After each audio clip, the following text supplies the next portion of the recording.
Thanks to the latest Epstein dump, we now know who the banker's inside man in Britain was during and after the 2008 financial crash. Here's the most important snippet from the latest document dump.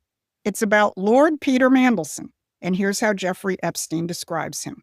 Well, for all intents and purposes, Petey is now acting deputy prime minister.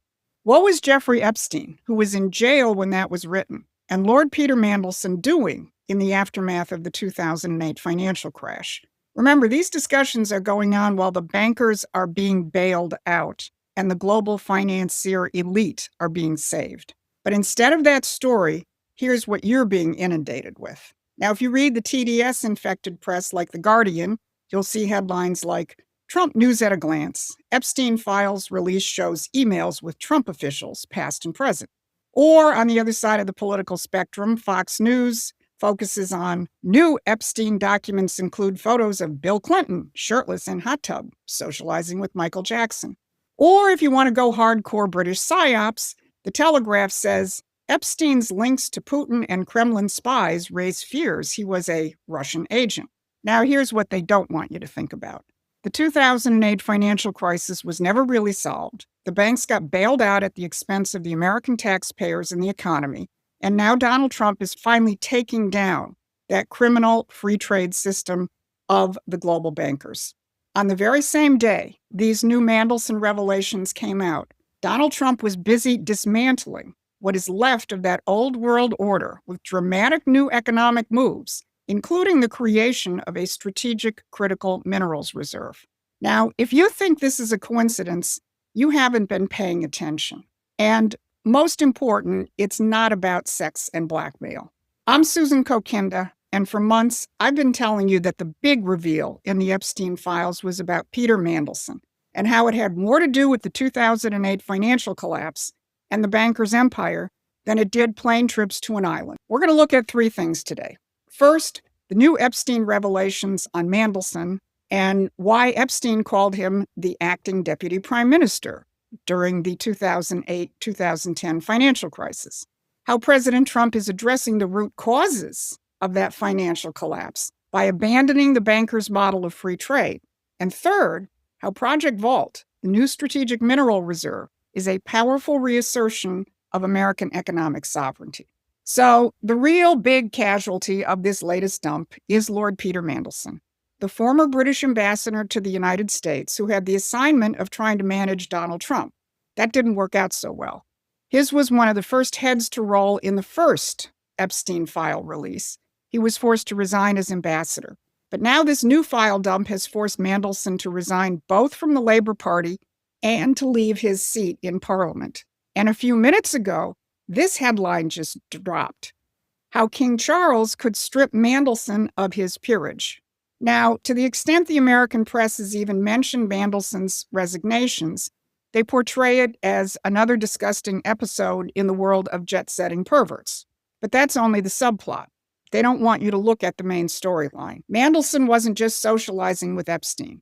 He was a top-level policy operative embedded in the British government, and the new files show devastating evidence that in 2009 and 2010, right in the middle of the financial crisis, Mandelson was leaking highly sensitive government information to Jeffrey Epstein.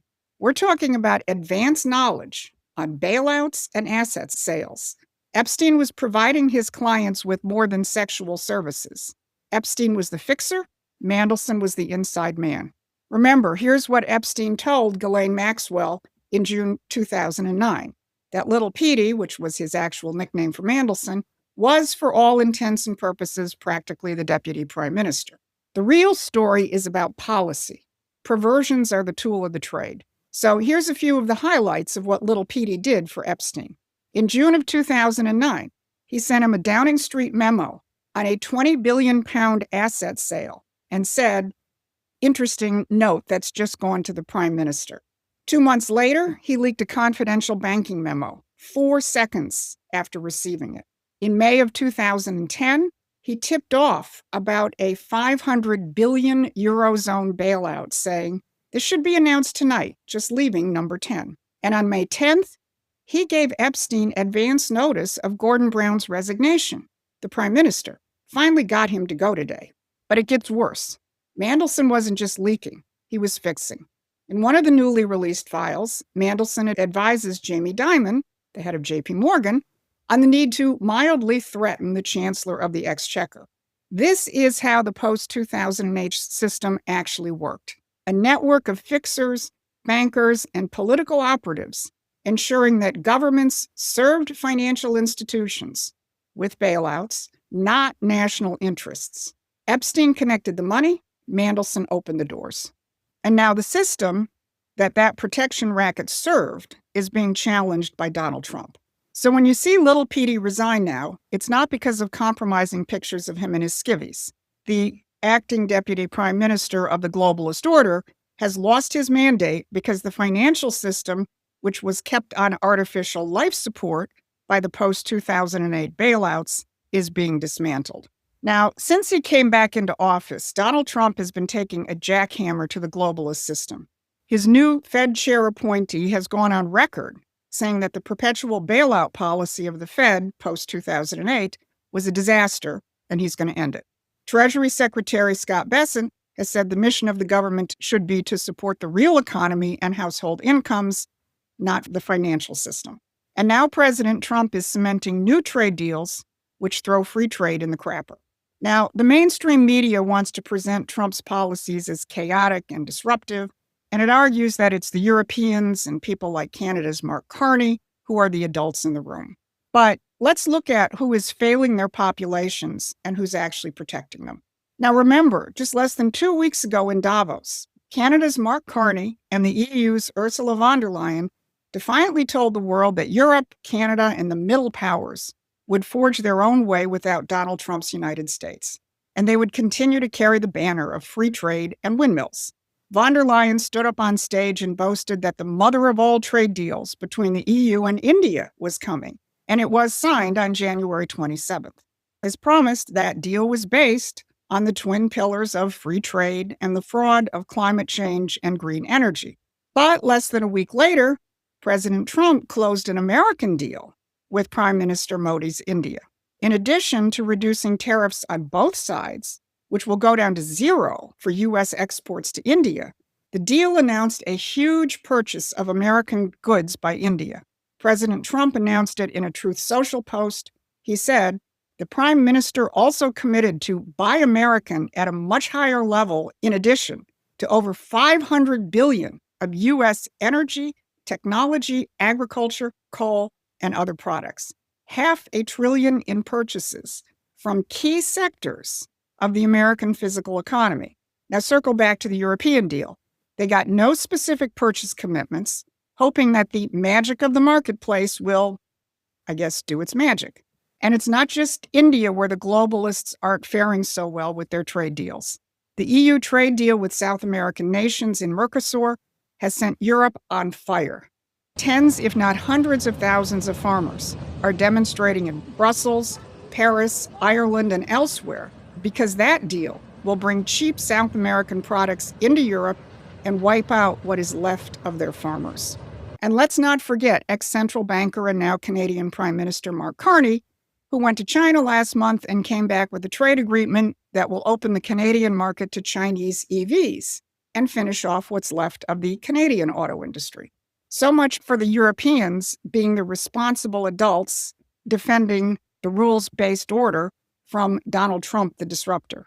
Now, it gets even more interesting. Yesterday, President Trump was asked about Mandelson's resignation, and after saying that he hadn't heard about it, he took the opportunity to point out this. I really don't know too much about it. I know who he is.